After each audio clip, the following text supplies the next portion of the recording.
रावण और राम जी की लड़ाई क्या ही बना दी। माता सबरी का तो अलग ही मजाक बना दिया था, सारी की सारी हिस्ट्री बदल के रख दी। चाहे वो इंद्रजीत हो या फिर हनुमान जी, एक्ट्रेस के ड्रेस से लेकर संजीवनी बूटी तक सब बदल दिया। जिसमें से पहला चेंज है वरदान में। जब रावण ने तपस्या की थी तो ब्रह्मदेव ने वरदान दिया था कि रावण की हत्या किसी के भी हाथों नहीं होगी, चाहे वो देवता, गंधर्व इत्यादि कोई भी हो। लेकिन आदि पुरुष के ब्रह्मा जी ने तो अलग ही वरदान दे दिया। ना दिन में, ना रात में, ना जल में, ना वायु में, ना धरती पे, ना आसमान में, ना किसी देव, ना किसी दानव के हाथों तुम्हें मृत्यु नहीं मिलेगी।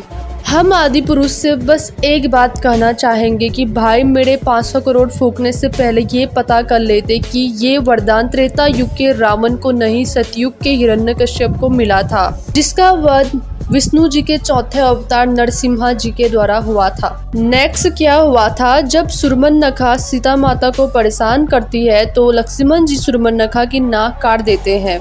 जिसके बाद सुरमनखा उस राज्य के राजा खरदूषण के पास जाती है। जब वह हार जाता है उसके बाद सुरमनखा अपने भाई रावण के पास जाती है, लेकिन वो सबके सामने बड़ी समाज में जाती है और वहाँ पे सभी लोग अपने अपने ओपिनियन रखते हैं। लेकिन इन्होंने क्या किया, सुरमनखा ने अकेले में रावण को सारी बातें बताई। वैसे भी इस बड़ी सभा बता तो इसमें बोलने वाले कौन ही होते, कार्टून मूवी में बनने वाले राक्षस जिन्हें बोलना भी नहीं आता। अगला चेंज सुनने से पहले ये देख लो, ये है मारीच, जो पहले राक्षस हुआ करता था लेकिन वह सारे बुरे काम छोड़कर सन्यासी बन गया था। और ये वही मारीच है जिसने सोने की हिरण का रूप लिया था रामायण के अंदर। ये मारीच देख लिया, अब इस मारीच को देखो। उसके बाद क्या हुआ था, रावण आया था साधु के भेष में, जो सीता माता को बाहर बुलाने की कोशिश करता है। हाँ, ये सेम आदि पुरुष में भी हुआ है, लेकिन सीता माता इतनी इजी से बाहर नहीं आती है। जब रावण उसे श्राप देता है कि तुम्हारा पति जिस स्वर्ण मृग के पीछे दौड़ा है वही स्वर्ण मृग तुम्हारे पति को मारेगा। इस श्राप के पूर्ण होने से पहले सीता माता रावण को रोक देती है और डर के मारे कुटिया से बाहर निकल जाती है। लेकिन आदि पुरुष में बस 2 बार ही विवाद हुआ और सीता माता बाहर आ जाती है। नेक्स्ट चेंज ये है, जब भगवान राम स्वर्ण मृग को मार देते हैं और उन्हें मालूम पड़ता है यह एक माया थी, तो वे अपनी कुटिया में लौट आते हैं। लेकिन वहाँ उन्हें सीता माता नहीं मिलती और उन्हें कुछ समझ भी नहीं आता। लेकिन आदि पुरुष में एक साइड तो रावण सीता को लेके जा रहा होता है और उसी साइड राम और लक्ष्मण उसका पीछा कर रहे होते हैं। नेक्स्ट चेंज इसी के जस्ट बाद में है, जब रावण अपने पुष्प विमान में सीता माता को हरण करके ले जा रहा होता है, तब जटायु उसका पीछा करता है और रावण उसका पड़ काट देता है, जो जमीन में परे परे राम राम पुकार रहा होता है। वहीं राम भगवान और लक्ष्मण जी सीता माता को ढूंढते ढूंढते जटायु के पास पहुंचते हैं और जटायु उन्हें बताते हैं कि सीता माता को कौन लेके गया है और कहाँ लेके गया है। और आदि पुरुष में राम और लक्ष्मण उनका पीछा कर रहे होते हैं एंड उनको जटायु पहले से ही मरा हुआ मिलता है एंड उन्हें खुद पता होता है कि रावण कौन है और वह सीता माता को कहाँ लेके गया है। इस सीन में तो सबरी माता के बारे में पूरा उल्टा ही दिखा दिया, जहाँ सबरी माता वर्षों से अपने प्रभु राम के लिए मार्ग को फूलों से सजा रही होती है और वह उन फूलों से ना ही किसी साधु और ना ही किसी संत को जाने दिया करती थी।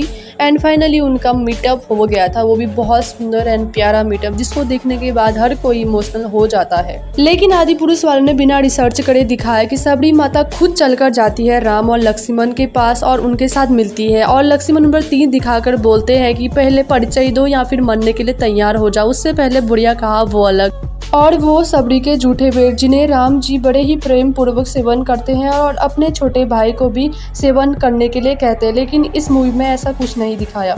अगला चेंज भी बहुत वाहियात है कह सकते हैं। जब राम जी और लक्ष्मण जी ऋषिमुख पर्वत को ढूंढे जा रहे होते हैं, तब उनके सामने हनुमान जी साधु के भेष में आते हैं और उनके बीच बात विवाद होती है जो कि ऋषिमुख पर्वत के ऊपर होती है।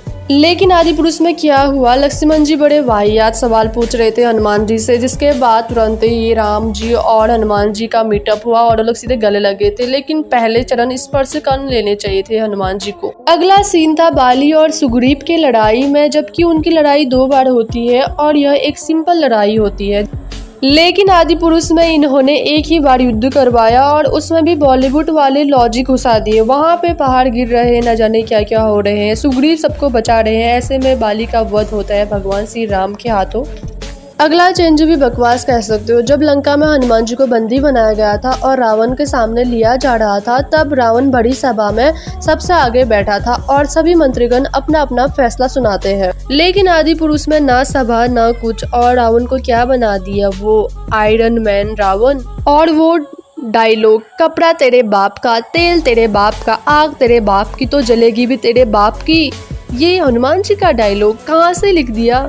अगले चेंज में हम ये कहना चाहेंगे कि उसमें कोई चेंज होना भी नहीं चाहिए था। रामायण राम सेतु एक ऐसा सेंसिटिव टॉपिक है कि जिसे जैसा है वैसे ही दिखाओ। राम जी के ब्रह्मास्त्र चलाने पर समुद्रदेव प्रकट होते हैं और वह राम जी को बताते हैं कि नल और नील दो भाई हैं जिनको श्राप मिली है, समुद्र में अगर वह कुछ भी फेंकेंगे तो वह नहीं बहेगी। राम जी पूछते हैं कि इस ब्रह्मास्त्र का मैं क्या करूं जो मैंने अपने धनुष पर चढ़ाया है, और समुद्रदेव बताते हैं कि इसे आप उत्तर दिशा की ओर चलाइए, और पूरी सेना पुल बनाने में लग जाती है। जिस प्रकार हनुमान जी हर पत्थर पर श्री राम लिखते हैं और यह पत्थर केवल नल और नील द्वारा फेंके जाते हैं।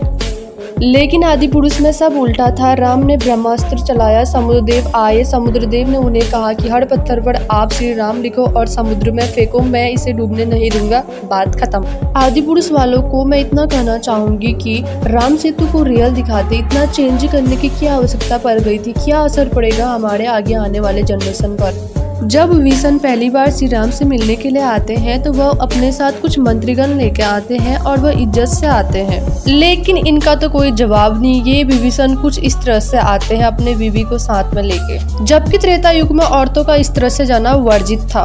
और ऊपर से विभीषण और उसकी बीवी बात भी कैसा कर रहे थे, सिंहासन लेने की, जैसे अनुपमा में बड़खा भाभी। हद है यार। अगला चेंज तब है, फ्लैशबैक आता है श्री राम का, जिसमें वह अपने पिता दशरथ से बात कर रहे होते हैं। इसमें इन्होंने श्री राम को जीसस बनाया। राम जी सनातनी थे, कोई आश्रम के कथावाचक नहीं। थोड़ी बहुत ड्रेसिंग सेंस रख लेनी चाहिए थी, 500 करोड़ में से अच्छी कैरेक्टर डिजाइन कर लेनी चाहिए थी। अगला सीन क्या ही था, रणभूमि में सीता माता, वो भी इस तरह से कुछ भी दिखा दोगे मतलब। अगला चेंज भी क्या ही कमाल का था। जब हनुमान जी संजीवनी बूटी लेने के लिए जाते हैं तो वह जैसे तैसे उस पर्वत पर पहुंच जाते हैं, लेकिन वह वहां जाकर कंफ्यूज जैसे हो जाते हैं क्योंकि सारी की सारी जड़ी बूटियां एक जैसी दिख रही थी। जिस प्रकार समय कम होने के कारण वह पूरा पहाड़ उठाकर लेके आते हैं और रास्ते में भरत से उनका थोड़ा बहुत विवाद होता है, लेकिन वह जैसे तैसे संजीवनी बूटी लेकर पहुंच जाते हैं। जिसके बाद लक्ष्मण जी ठीक हो जाते हैं और वैद्य कहते हैं कि इस पहाड़ को उसी के स्थान पर रख कर आओ क्योंकि किसी को भी आवश्यकता पड़ सकती है। और आदि पुरुष में हुआ क्या, हनुमान जी ने संजीवनी पहचान ली और उन्होंने मन में सोचा संजीवनी की जरूरत तो सबको पड़ेगी, इसलिए वह पूरा पहाड़ उठाकर लेकर आए और संजीवनी लक्ष्मण जी को तो लगाई लगाई, साथ में पूरी सेना को लगा दी और पहाड़ भी लास्ट में वहीं छोड़ दिया। अगला चेंज था इंद्रजीत पर। उसे वरदान मिला था कि वह जब भी अपनी कुल देवी निकुम्बिला की तांत्रिक यज्ञ करे तो उसे एक दिव्य रथ प्राप्त होगा जो अपनी मन की गति से चलता हो, और इंद्रजीत उस रथ पर हो तो ना ही उसे कोई हरा पाएगा और ना ही कोई उसे मार पाएगा। ये सारी बात राम जी को विभीषण ने बता दिया था। जिस प्रकार लक्ष्मण ने विभीषण का यज्ञ सफल होने नहीं दिया और उसका वध कर दिया। लेकिन आदि पुरुष ने बताया है कि जब भी इंद्रजीत अपने स्विमिंग पूल में होता है येलो कलर वाले में, तब उसकी शक्तियां काम नहीं करती। इसी कारण से लक्ष्मण जी उसे पानी के अंदर ले जाकर मार देते हैं।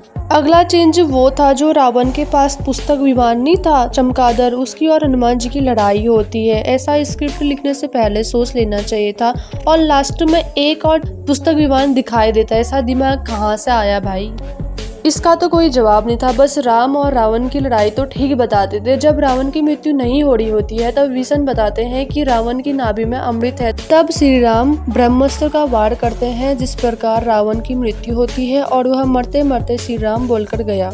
लेकिन आदि पुरुष में राम ने खुद ही सोच लिया था कि रावण के पेट में तीर मारो और रावण हंसते हंसते मरा था।